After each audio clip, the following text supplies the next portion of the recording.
తప్ప తాగి కళ్ళు నెత్తికెక్కి మాట్లాడతాడు. సైకో అంటాడు. ఎవడు సైకో? బాలకృష్ణ అనేవాడు సైకో. ఎందుకు సైకో?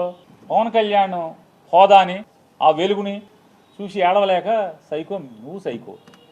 ఎవడికి సైకో? మాకేం సైకో? ఏం చేశాడు సైకో? సిగ్గు లేకుండా నేను కలవలేదని చెప్తావా?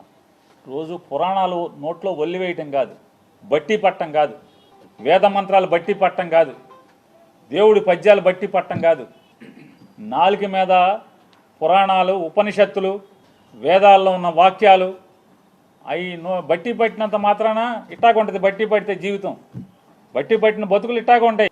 పేరుకేమో బయట మామూలుగా మైకూర్చుకుంటేనేమో వేదాలు, ఉపనిషత్తులు అవి మాట్లాడటం ఆ ఊ అని చెప్పని మనిషిని మందేస్తే ఇది మన తంతు. కామినేని శ్రీనివాస్ చిరంజీవిని పొగుడుతున్నాడు. ఆకాశానికి చెబుతున్నాడు చిరంజీవిని. చిరంజీవి ముఖ్యమంత్రిని రంకెలేస్తే జగన్ బయటికి పరిగెత్తుకొచ్చాడు అని ఆకాశాన్ని లేపితే ఈయన ఉండబట్టలేకపోయాడు.